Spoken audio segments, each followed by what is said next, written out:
Agradezco esta noche a Fernando Ruiz Ruiz, él es director de investigación de la organización Mexicanos Primero, para platicar precisamente con este espacio sobre la situación de educación en nuestro país. Fernando, agradecerte el tiempo, muy buenas noches. Hola, buenas noches a ti, a tu auditorio. Muchas gracias por la invitación. Al contrario, primero, ¿cuál es la evaluación que se tiene en torno a esta nueva normalidad? Decía hace un momento que la UNAM regresa esta semana, pero el ciclo básico, los niveles básicos en nuestro país, primaria, secundaria, ya llevan varias semanas en esta nueva forma a distancia, en esta nueva forma educativa. ¿Cuál es la evaluación que se tiene en torno a este modelo?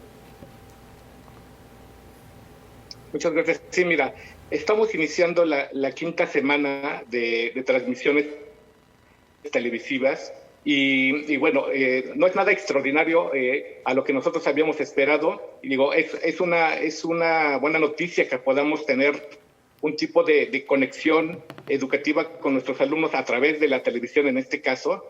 La evaluación que tenemos es en términos generales, es podríamos decir que es lo esperable. La semana pasada inició justamente las transmisiones que tienen que ver con los contenidos que ya oficialmente se estaban contemplando. Las 2 semanas previas habían sido semanas de repaso de contenidos que ya habían sido repetidos en el ciclo anterior, y la semana pasada ya tuvimos por vez primera los contenidos que ya se supone que están alineados al currículum oficial. ¿Qué es lo que estamos observando? Estamos observando algo novedoso porque las transmisiones ahora incluyeron no solamente la facilitación por parte de los conductores de televisión, sino también la participación de maestros que fueron seleccionados y que ayudaron a facilitar a los conductores las clases. Me parece que lo que estamos viendo son clases tradicionales, son clases en donde el maestro expone los contenidos y que muy difícilmente va a permitir que los alumnos justamente logren los aprendizajes que se requieren. Si ustedes se dieron cuenta, la dosificación de los contenidos se hizo basados en una selección de aquellos contenidos que podrían ser significativos para los alumnos. Pero aún en la situación en donde los contenidos facilitados por los maestros a través de la televisión sean los adecuados, estamos ante una situación muy difícil para muchas familias que se encuentran en condiciones bastante complicadas, como para que los niños puedan adquirir los conocimientos que se están contemplando. Y ya en ese sentido creo que si bien tenemos transmisiones televisivas y tenemos contenidos que están siendo divulgados, creo que muy difícilmente vamos a poder lograr tener los aprendizajes que todos consideramos necesarios para nuestros hijos. Así es, Fernando. Digo, ningún país estaba preparado para una pandemia de este tipo, mucho menos para tomar las medidas como en el caso de la educación a distancia. Lo que sí es un hecho es que hubo tiempo para prepararse en torno a lo que vendría, en este caso, los meses que transcurrieron antes de que se regresara a clases. Y algo muy cierto, las condiciones económicas juegan un papel determinante, porque aquellos padres de familia, aquellas madres de familia que no están en casa, lógicamente el alumno se distrae, no tiene ese acompañamiento como si estuviera el docente en el salón de clases, y eso pues deteriora o disminuye el aprendizaje del alumno. Pero también algo que preocupa mucho es el incremento de la deserción escolar, Fernando. Así es, lo dices muy bien. Tenemos un problema que es la limitación de las transmisiones televisivas, que deben ser acompañadas con una adecuada mediación y facilitación por parte de los maestros y una comunicación constante con las familias. Esto se está produciendo, o sea, tenemos maestros extraordinarios que están haciendo una labor muy, muy, muy importante, pero también hay que reconocer que tenemos un segmento de población que tradicionalmente incluso antes de que sucediera la pandemia, estaban siendo alejados de los procesos de aprendizaje, y ahorita con la pandemia pues se están viendo en dificultades muy severas, porque no tienen acceso a, como sabemos, no tienen acceso a internet, o incluso a las transmisiones televisivas. Y estas son las familias en donde se recarga y se afecta, en donde el impacto es más negativo. Y justamente las investigaciones han identificado que no todas el abandono escolar es producto de la situación económica.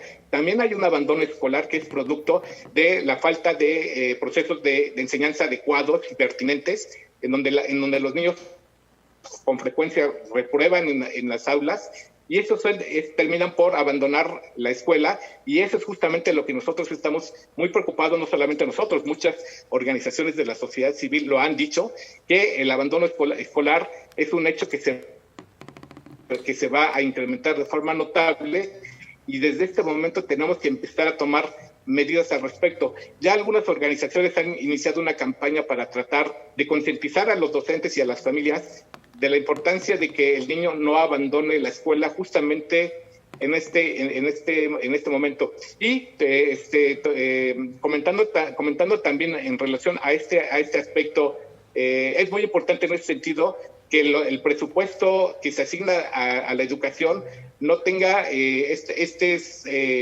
o sea ampliado en aquellos rubros que se requieren para poder contener el abandono escolar que se prevé. Va a ser un aumento notable.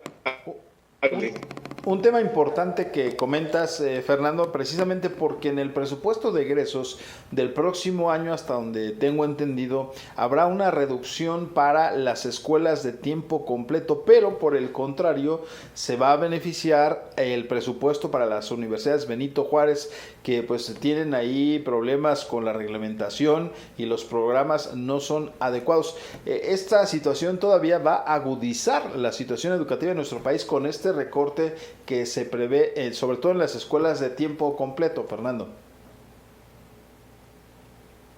Sin lugar a dudas, hay algo que no debemos olvidar: el presupuesto, que es dinero de los ciudadanos, que es dinero de nosotros, debe tener un diseño que esté acorde a las necesidades del momento. Lo que nosotros nos desconcertó mucho y nos preocupó es que el presupuesto que están presentando para educación básica no reúne o no está diseñado para atender la grave situación que vamos a vivir y que estamos viviendo en este momento, pero que se va a ir agravando en el transcurso de los meses y en el año que viene, porque entre otras medidas, aunque el presupuesto en general no sufrió cambios significativos, el monto global de dinero para educación básica no tuvo cambios significativos en su bolsa general, en la distribución interna hicieron movimientos que son desconcertantes, porque desaparecen un programa que todas las investigaciones que se han hecho y las evaluaciones que se le han hecho han demostrado que rinde efectos positivos, no solamente en los aprendizajes de los niños, sino para contener el rezago de ellos, que, como te decía, es un indicador que contribuye al abandono escolar. Entonces, en 2000, si analizamos los siete programas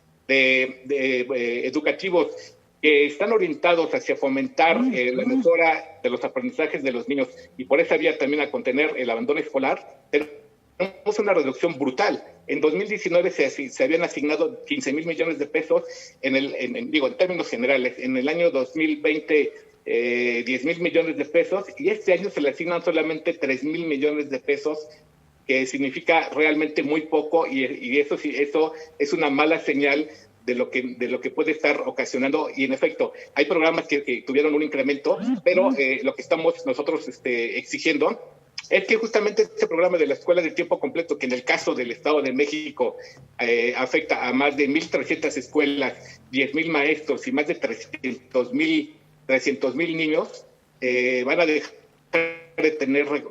desaparecer y van a dejar de tener recursos a partir de enero del 2021. Finalmente, Fernando, ¿tú ves la posibilidad que en próximos meses se pudiera hacer una mezcla de clases mixtas, es decir, como se planteaba, el que acuda ciertos días los alumnos y también pues el resto de manera virtual para ir avanzando en esta situación. ¿Tú lo ves viable o seguiremos con esta forma de clases hasta el próximo año? Sí, no, eventualmente vamos a tener que tener un sistema mixto de operación en las escuelas. Los datos nos están mostrando que la situación de la emergencia educativa se va a extender todavía un buen tiempo y necesariamente en algún momento vamos a tener que reabrir las escuelas. Pero los datos nos indican que las escuelas tampoco están adaptadas para esta nueva circunstancia por las dimensiones y por las características que tiene. Entonces, inevitablemente vamos a tener que tomar medidas para que haya una rotación de la presencia de los alumnos en las escuelas. Los mecanismos pueden ser variables, se le tiene que dotar a los directores de la capacidad para determinar qué tipo de presencia van a tener los niños en cada una de las escuelas y no a través de decisiones burocráticas y centralizadas, sino a través justamente de las decisiones que los directores de las escuelas tomen, porque en efecto esto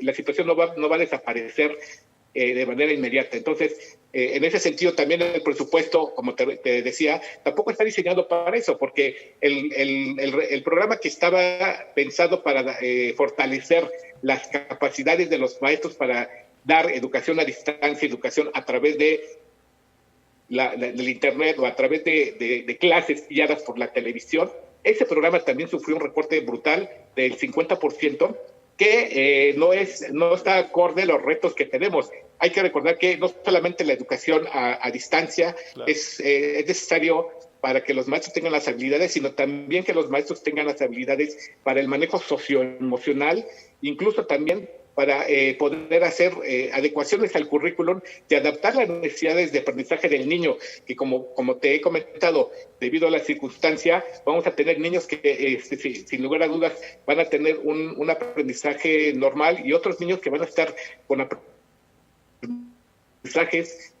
muy limitados, y el maestro tiene que trabajar de forma colectiva, sí, pero para eso también tiene que tener una capacitación y asesoría permanente, y el presupuesto que está presentando el Poder Ejecutivo al Congreso de la Unión no está identificando correctamente, creemos nosotros, las necesidades que van a enfrentar los maestros y las escuelas para el año que viene.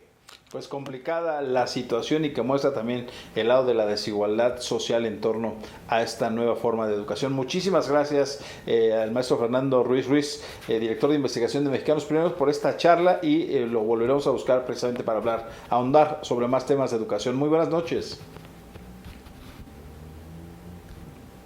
Muchísimas gracias. Hasta luego.